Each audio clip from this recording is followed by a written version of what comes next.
SUA, I refused to sign the HOA waiver. Then the court voided every fine they ever issued. What could make refusing to sign an HOA waiver matter so much?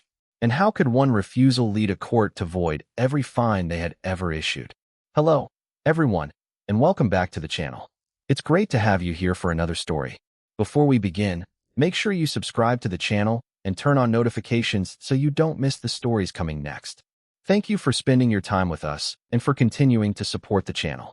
It truly means a lot and helps us keep bringing you more stories. And before we get into it, tell us in the comments, where in the world are you watching from, and what time is it there right now? Let's get into the story. If they need your signature that badly, there's usually a reason they don't want you reading the page. Vanessa Whitmore didn't laugh when I said it. She just sat across from me beneath the cold fluorescent lights of the Cedar Ridge HOA conference room, one manicured finger resting beside a yellow signature tab. The air smelled like burnt coffee, printer toner, and whatever expensive perfume she wore to board meetings. Between us sat a single sheet of paper labeled Compliance Waiver. Above it sat another sheet with a number printed in bold black ink, $21,450. That was what Cedar Ridge claimed I owed in fines, administrative charges, late fees, and legal costs. Vanessa leaned back in her chair and folded her hands. Sign the waiver, Ethan, and we can make the fines manageable. Her voice was smooth, almost friendly. That bothered me more than if she'd yelled. I picked up the pen she had placed beside the document. It was heavy, silver, probably nicer than anything I carried to work. For a second, I could hear nothing except the electrical hum overhead and the soft tick of the wall clock behind her. I'm Ethan Cole. I inspect commercial buildings for a living. My days are permits, measurements, inspection reports, code sections, photographs, and contractors insisting something is fine when the paperwork says otherwise. I'm not an attorney. I'm not a politician. I don't have a badge tucked under my jacket. But I know what happens when people rush past small print because somebody across a desk tells them it's routine. So I read the waiver once. Then I read it again. My father had taught me that habit before I was old enough to understand contracts. Read everything twice before you put your name on it. Halfway through the second reading, my thumb stopped against the edge of the page. There it was. A sentence buried near the bottom, surrounded by language designed to make your eyes slide right over it. I looked at Vanessa. She was watching me now, not smiling anymore. What happens if I don't sign this? I asked. Her fingers tightened slightly around her coffee cup. Then we proceed with collection. Am I hearing? You won't have one. I set the pen down. The tiny click against the table sounded strangely loud. Show me where the bylaws say I have to sign away anything before I can challenge a fine. Vanessa's expression changed for maybe half a second. It wasn't fear. Not yet. It was irritation, the look of someone whose routine had suddenly stopped working. Then the polished smile returned. Mr. Cole, everyone signs it. Everyone. I looked back at the blank signature line. That word stayed with me. I slid the waiver across the table toward her. Then I guess I'm the exception. For months later, a judge would sit beneath the state seal, look across a courtroom at Vanessa Whitmore, and ask almost the same question I had just asked. But that night, Vanessa still believed the most dangerous thing in that room was the $21,450 she could use against me. She was wrong. It was the blank line where my signature was supposed to be. 5 months before that waiver landed in front of me, Cedar Ridge Estates was still the kind of neighborhood I thought people moved into when they were finished looking for trouble. My house sat near the end of Hawthorne Lane, a 2-story brick place with an oak tree shading half the driveway and a garage just wide enough for my pickup and workbench. Most mornings smelled like fresh-cut grass and coffee drifting through my kitchen window. Sprinklers clicked across neighboring lawns before sunrise. By 7, I was usually heading toward another inspection site with a clipboard on the passenger seat and steel-toed boots on my feet. I had lived there for almost 3 years without giving the homeowners association much thought. I paid the dues. I kept the yard clean. I brought my trash cans in on collection day. Then one Tuesday afternoon, I came home and found a white envelope taped to my front door. The paper fluttered against the glass in the warm breeze. Cedar Ridge Estates. Notice of violation. $75. The alleged offense was improper landscaping maintenance along the eastern property boundary. I actually walked around the side of the house twice because I assumed I had missed something. The mulch was fresh. The shrubs were trimmed. Nothing blocked the sidewalk. The notice cited Section 8, 4 of the community rules, so I went inside, dropped my keys beside the coffee maker, and pulled the governing documents from the filing cabinet in my home office. Section 8, 4 had nothing to do with landscaping maintenance. It covered temporary structures. I read it twice anyway. Then I photographed the yard, measured the shrubs, saved the pictures with timestamps, scanned the notice, and sent the association a short email asking them to identify the correct rule. Vanessa Whitmore answered 23 minutes later. She did not explain the citation. She did not correct it. Her message contained one sentence. The violation has been verified by the board and remains due. That was my first real introduction to Vanessa. Until then, I knew her mostly as the woman in the cream-colored blazer who drove a white Lexus through Cedar Ridge at exactly 25 miles per hour and somehow seemed to know whenever somebody left a garbage container visible for too long. 3 days after my email, another envelope appeared. This one carried an additional $150 assessment for failure to remedy the original violation. I stood at my kitchen counter with the refrigerator humming behind me and read both notices side by side. Same property, same supposed problem, different rule numbers. Neither matched what was actually written in the governing documents. That was when the irritation disappeared and something colder replaced it. At work, a bad measurement can be a mistake. 2 bad measurements can still be carelessness. But when the numbers keep changing while the conclusion stays exactly the same, you stop looking at the numbers and start looking at the person writing them. I opened the bottom drawer of my filing cabinet and pulled out an empty black binder. On the spine, I wrote 2 words in white label tape, Cedar Ridge. I placed the first $75 notice inside, then the second. At the time, I thought I was documenting a minor dispute so I could clear it up at the next board meeting. I had no idea that binder was going to get a lot heavier. By the time the black binder held its 6th violation notice, I had learned something important about Cedar Ridge. People did not argue with Vanessa Whitmore. They lowered their voices when they said her name. I noticed it one Saturday morning while I was replacing a loose hinge on my side gate. The air smelled like damp soil from the sprinklers, and somewhere down Hawthorne Lane a lawn mower droned behind a row of maples. My neighbor, Frank Delaney, stopped beside my driveway with his golden retriever and glanced at the certified envelope sitting on the hood of my pickup. "Another one?" he asked. I nodded. $300 this time for repeated landscaping noncompliance. Frank looked toward the street before speaking again. "Just pay it, Ethan. The rule they cited does not apply." His expression tightened.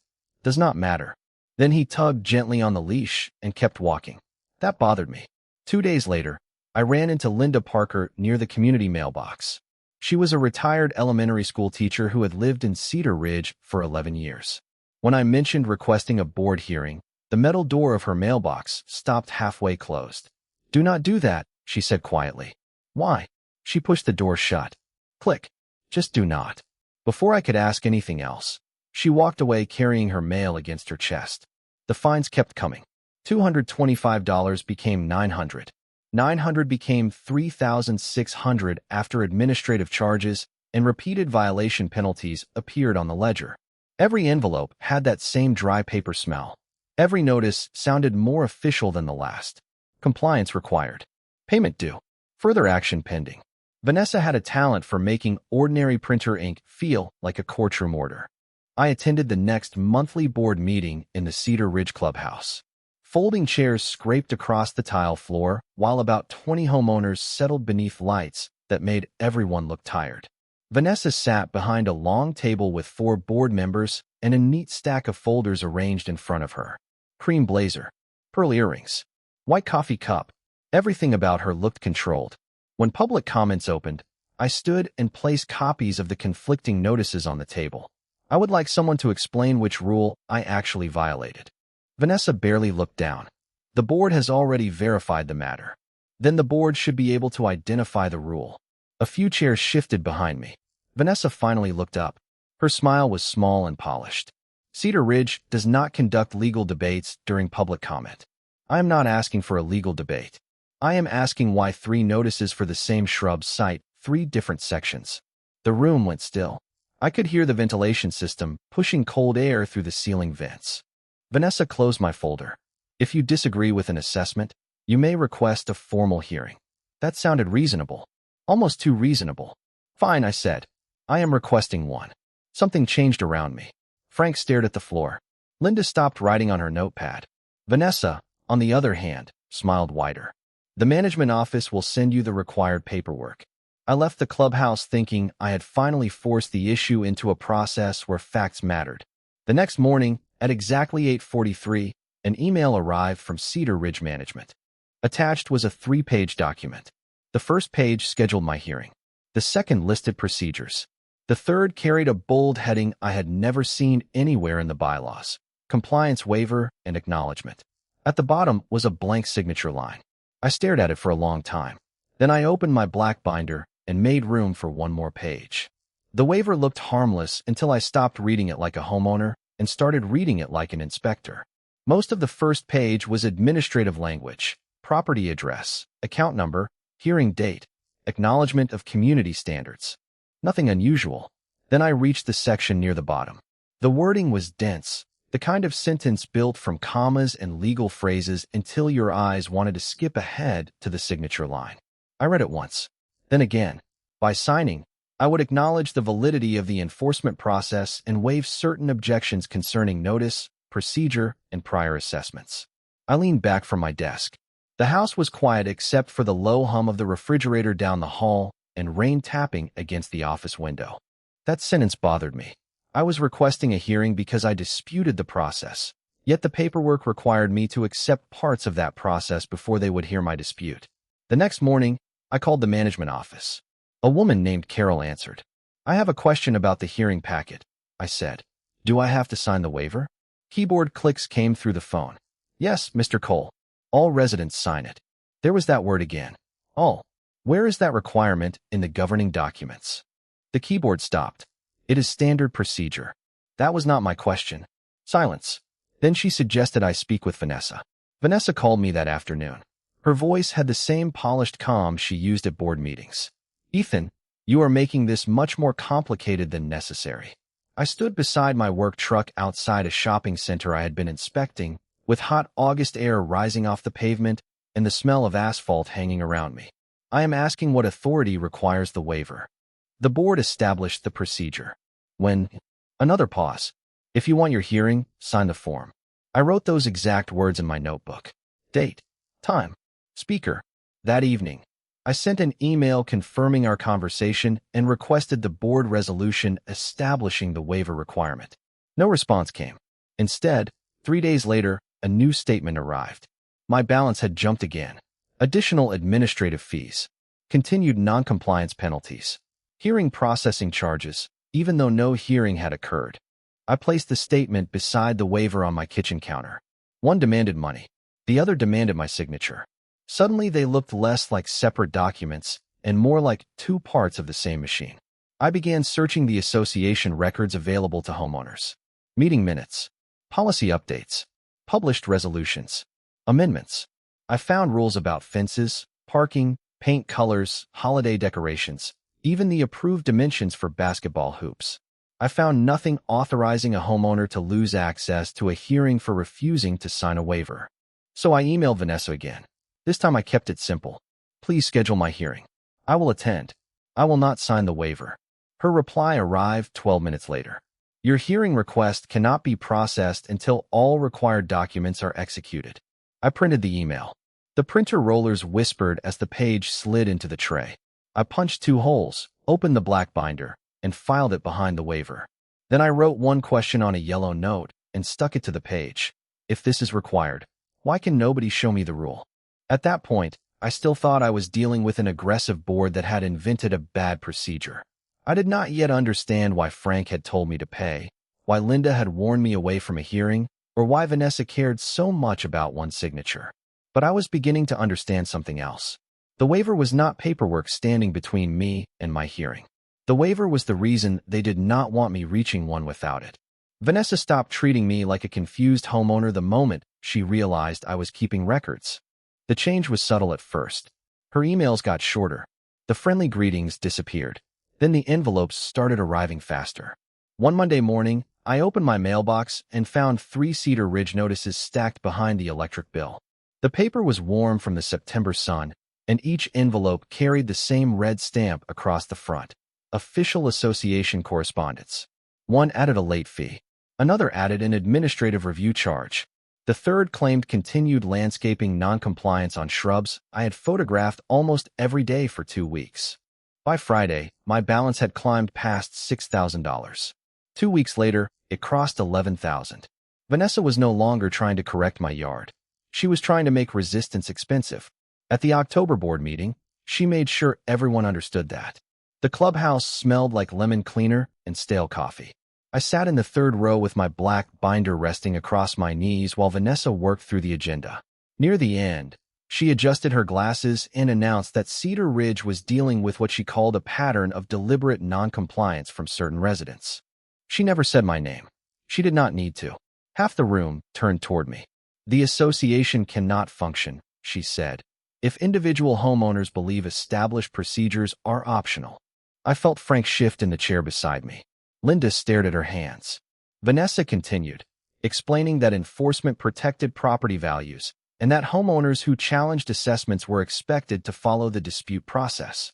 Then she said the sentence that changed everything. Every homeowner who has challenged a fine through a formal hearing has signed the same waiver. My fingers stopped on the edge of the binder. Every homeowner. Not most. Not normally. Every. After the meeting, I caught Linda near the parking lot. Fallen leaves scraped across the pavement in the cool wind.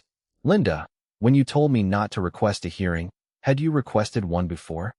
She looked toward the clubhouse doors. 3 years ago. Did they make you sign something? Her face answered before she did. Yes. Do you still have it? She hesitated. I might. The next evening, Linda knocked on my door carrying a faded blue folder. Inside was a waiver dated 3 years earlier. Same heading. Same language. Same signature requirement. Her original fine had been $100 for an exterior light fixture. By the time the dispute ended, she had paid more than $1,900. 2 days later, Frank brought me another copy from a parking dispute involving his son. Then Margaret Ellis, a widow on Brookstone Court, called after Linda gave her my number. Margaret had paid nearly $4,000 after the association threatened collection over repeated fence violations. She still had everything. Waiver, notices, payment receipts, emails. I spread the documents across my dining room table that Saturday morning. Coffee cooled beside my laptop while sunlight moved slowly across years of Cedar Ridge paperwork. Different homeowners, different violations, different amounts. Same waiver, same language, same sequence. Fine, challenge, waiver, payment. I started a spreadsheet. Names down the left side, dates across the top, notice dates, board meeting dates, hearing requests, waiver signatures, assessment entries. That was when another pattern appeared. Several fines had been entered into homeowner accounts before the meeting minutes showed any board action approving them. I checked again, then a third time. The dates did not move. My stomach tightened. This was no longer about whether my shrubs violated a landscaping rule. I reached for the black binder and opened it beside the growing stack of documents. Vanessa had spent months making me look like the one homeowner who refused to follow the system. Now I was beginning to wonder whether the real problem was that I was the first one who had refused long enough to see how the system actually worked. The spreadsheet changed the way I looked at Cedar Ridge. Before that weekend, I had a collection of suspicious documents. By Sunday night, I had a timeline. 27 homeowners, 5 years of notices, hundreds of individual charges, and the same sequence repeating so cleanly that I could almost predict the next column before I filled it in. A violation appeared. A homeowner objected. A waiver arrived. The homeowner signed. Then the account was adjusted, settled, or pushed into collection. What bothered me most were the dates. At work, dates matter. An inspection cannot legally happen on Tuesday if the report says the inspector approved it Monday. Paperwork has an order because authority has an order. Cedar Ridge seemed to be working backward.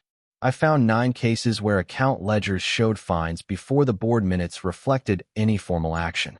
4 more had hearing fees posted before the homeowner had even requested a hearing. Margaret Ellis had been charged an administrative review fee 6 days before the letter informing her that her property was under review. I stared at that entry while the clock above my stove clicked past midnight. You cannot charge someone for a process that your own records say has not started yet. Monday morning, I called Margaret. Do you still have the emails from your fence dispute? I asked. Every one, she said. That afternoon, she brought over a cardboard document box that smelled faintly of dust and cedar. Buried beneath tax records and old insurance statements was an email from Cedar Ridge Management telling her that signing the waiver was required before the board could consider reducing or reviewing her assessments. I printed it. Then Frank found something better. His old hearing packet contained meeting minutes attached by mistake. The minutes showed the board approving his parking fine on November 18th. His account ledger showed the fine posted November 10th. 8 days earlier. I checked the documents until my eyes burned. Same amount. Same violation. Same property. I added both pages to the binder. Then another piece arrived from someone I had never spoken to before. His name was Robert Hayes, a former Cedar Ridge Board treasurer who had moved across town 2 years earlier. Linda had contacted him. Robert called me on Wednesday evening. His voice was careful. You are asking about the waivers? Yes. A long silence followed. Those were Vanessa's idea. I sat straighter at my kitchen table. Robert explained that the waiver had started as a settlement document for disputed cases. Somewhere along the way, it became standard paperwork for anyone requesting a hearing. Was there a board resolution making it mandatory? I asked. Not that I remember. Was it in the bylaws? No. I looked at the black binder sitting open beside me. Then why did everyone have to sign it? Robert exhaled slowly. You should ask Vanessa that under oath. The next morning, I finally called an attorney. Rachel Bennett specialized in property and association disputes. Her office smelled like coffee and old books, and she spent nearly 40 minutes saying almost nothing while she worked through my binder page by page. That silence made me nervous. Finally, she placed Margaret's email beside Frank's ledger and Robert's old minutes. Ethan, she said, your landscaping fine may be the least important document in this binder. She explained that we still needed complete records and that a pattern did not automatically prove every assessment invalid. But if Cedar Ridge had conditioned hearings on unauthorized waivers while imposing charges without following its own required procedures, the association could have a much larger problem than my account. 2 days later, Rachel sent a formal records request. We asked for enforcement policies, board resolutions, hearing records, assessment ledgers, and meeting minutes covering 5 years. Vanessa responded before the management company did. Her email contained only 2 sentences. Your account remains delinquent. Continued escalation will result in additional collection action. I printed it and checked the balance. $15,875. Then I filed the page. For the first time since the notices started, the number did not scare me. It told me Vanessa still thought pressure was her strongest weapon. She had not realized that every new page she sent me was becoming another page in my binder. The first sign that Vanessa understood the problem was not another fine. It was an offer. Rachel called me on a Thursday afternoon while I was standing outside a newly renovated office building, checking an accessibility ramp against the approved plans. Traffic hissed across wet pavement behind me, and cold rain tapped against my hard hat. Ethan, Cedar Ridge wants to settle. I stopped measuring. Settle what? Everything on your account. That got my attention. By then, the balance had climbed past $18,000, and another collection notice was sitting unopened on my kitchen counter. Rachel continued. They will remove the assessments, administrative charges, late fees, and attorney fees. Your balance goes to 0. For months, that was exactly what I had wanted. 0. No letters. No collection threats. No Vanessa. I should have felt relieved. Instead, I asked, what do they want? Rachel paused. A signed settlement agreement. Confidentiality. Release of claims. You stop requesting historical enforcement records. The rain suddenly sounded louder. So they erase my balance if I stop looking. That is what they are offering. I drove home with the windshield wipers beating a steady rhythm across the glass. When I reached Hawthorne Lane, Cedar Ridge looked exactly as it always had. Trimmed lawns. Matching mailboxes. Porch lights coming on in the gray afternoon. But now I knew how many people behind those doors had received the same envelopes I had. Margaret had paid nearly $4,000. Linda had signed because she believed she had no other way to get heard. Frank had spent years thinking he had simply lost his dispute. My $18,000 was not the whole story anymore. Rachel emailed the proposed agreement that evening. I printed it and placed it on the dining room table beside the original waiver. 2 documents. 2 signature lines. Same basic proposition. Sign here, and the pressure stops. I read the settlement twice. Then I called Rachel. No. She did not sound surprised.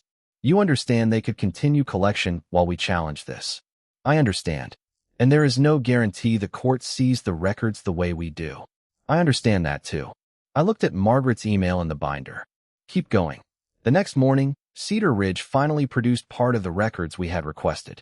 Hundreds of pages arrived electronically. Rachel forwarded them to me in batches. I spent the entire weekend at my kitchen table with coffee, a calculator, and 3 packs of yellow tabs. The printer warmed the room and filled the air with that dry toner smell I had come to associate with Vanessa. The deeper I went, the worse the timeline looked. Hearing records referenced policies that did not appear in the board minutes until months later. Assessment ledgers contained charges dated before documented votes.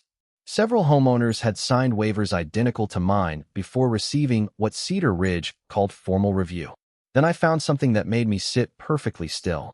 A management email from 2 years earlier contained a message from Vanessa discussing a homeowner who had refused to sign. Do not schedule the hearing until the waiver is executed, she had written. We cannot create an exception. I read it 3 times. There was no explanation of legal authority. No citation to the bylaws. Just an instruction. Rachel filed our court action the following week, challenging my assessments and the procedure Cedar Ridge had used to impose them. That afternoon, Vanessa sent one final message asking me to reconsider the settlement. This time the offer erased the entire balance immediately. By then, the number had reached $21,450. I stared at it on my screen and remembered the $75 notice that had started everything. Vanessa could have corrected one citation and ended the dispute months earlier. Instead, she had turned $75 into $21,450 because she believed enough pressure would eventually produce my signature. I closed the email without answering. The first time I refused to sign, I was protecting myself. The second time, I knew exactly who else was hidden inside that blank line. The courthouse was quieter than I expected. No dramatic crowd. No raised voices. Just polished floors, the soft squeak of shoes, and the faint smell of old paper mixed with industrial cleaner. I sat beside Rachel Bennett with the black binder on the table between us. It was almost 3 inches thick now. Across the aisle, Vanessa Whitmore sat beside the association attorney wearing a navy blazer instead of her usual cream. She looked composed, but she kept adjusting the same stack of papers until every corner lined up perfectly. The judge entered. Everyone stood, and within minutes the months of envelopes, emails, fees, and warnings had been reduced to numbered exhibits. Rachel started with the simplest question. What provision required Mr. Cole to sign the compliance waiver before receiving a hearing? Cedar Ridge's attorney referred to established association procedure. Rachel asked for the governing provision. Pages turned. The courtroom ventilation hummed overhead. No one produced one. Then came the waiver itself. Rachel placed my unsigned copy into the record. Where is Mr. Cole's signature? The association attorney looked down. He declined to execute the document. And after he declined, was his hearing scheduled? No. Rachel did not argue. She moved to the next exhibit. Vanessa's email. Do not schedule the hearing until the waiver is executed. Then Margaret Ellis's hearing packet. Frank Delaney's account ledger. Board minutes. Assessment dates. 1 page at a time, the pattern I had watched form across my dining room table appeared in front of the court. The judge leaned forward when Rachel compared Frank's ledger with the meeting minutes. This assessment was entered 8 days before the recorded board action. Cedar Ridge's attorney said there could have been an administrative delay in preparing the minutes. Rachel opened another folder. Then perhaps the association can explain this one. For days early. Another was 6. Another charge appeared before the homeowner had even received notice of the review that supposedly created it. Vanessa stopped rearranging her papers. When she was questioned about the waiver, her answers became careful. She said it promoted consistency. She said homeowners understood the process. She said everyone had been treated the same. That last sentence hung in the room. Rachel glanced at me, then returned to the documents. Exactly the same? Vanessa hesitated. Generally, yes. Rachel placed a stack of hearing packets on the table. Same waiver. Same sequence.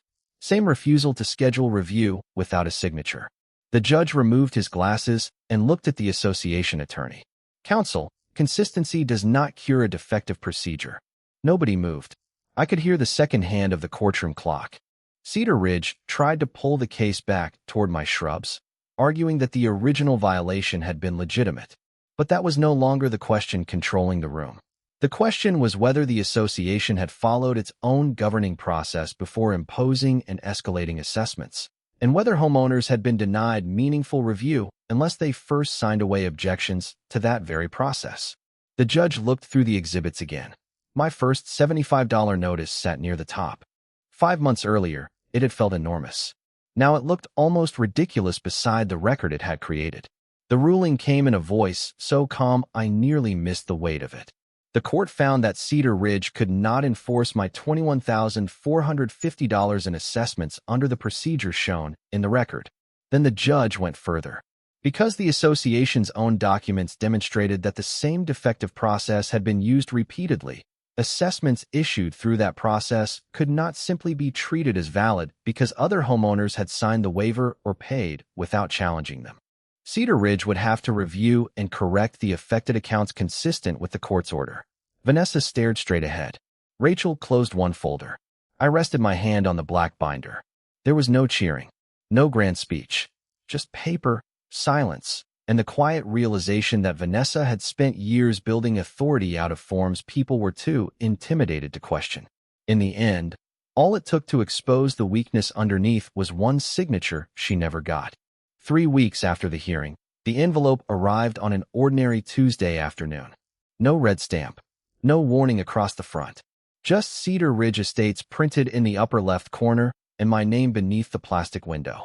I stood beside the mailbox for a second while dry November leaves scraped along Hawthorne Lane. 5 months earlier, seeing that logo had tightened something in my chest. This time, I carried the envelope inside, set it on the kitchen counter, and opened it with my thumb. One page slid out. Account statement. I scanned past my address and stopped at the bottom. Balance due, $0.00. I read it twice. Old habits. The refrigerator hummed behind me.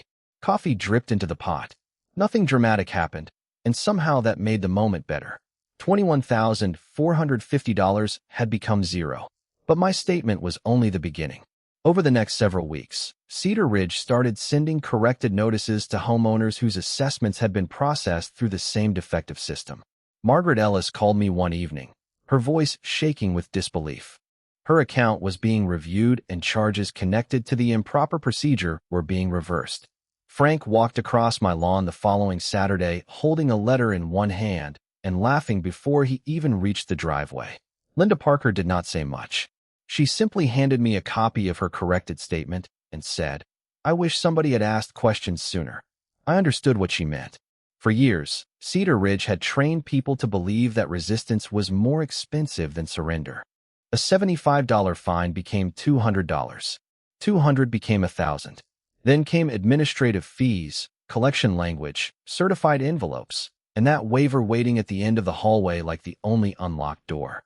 Most people signed because they had jobs, mortgages, children, aging parents, and lives that mattered more than fighting an association over a mailbox or a fence. Vanessa had mistaken exhaustion for consent. The board did not survive the fallout unchanged. Homeowners who had barely attended meetings began filling the clubhouse chairs. Records were requested. Policies were reviewed. The waiver requirement disappeared. New hearing procedures were adopted with clearer notice requirements and documented board action. Vanessa resigned as president before the next election. I saw her once afterward, driving her white Lexus past my house. She did not stop. I did not need her to. This had never been about humiliating her. It was about making sure a neighborhood association could not manufacture authority simply because nobody had enough time or money to question it. On Sunday morning, I finally cleaned my home office. The black binder was too thick for the drawer where it had started, so I carried it to the shelf above my desk. Before putting it away, I opened to the first page. $75. Improper landscaping maintenance. I almost laughed. Behind it were months of notices, emails, ledgers, meeting minutes, hearing packets, and court documents. Then I found the original waiver. The yellow signature tab was still attached. I carried it into the kitchen and placed it beside my new statement. On one sheet, $21,450 had become zero. On the other, the signature line was still empty. I could hear my father's voice as clearly as if he were standing beside me. Read everything twice before you put your name on it. He had taught me that because signatures have weight. What I learned from Cedar Ridge was that refusing one can have weight too. Vanessa spent years teaching homeowners that cooperation meant signing whatever appeared in front of them. She believed paperwork created power because nobody stopped long enough to ask where that power came from. I never needed to shout louder than she did.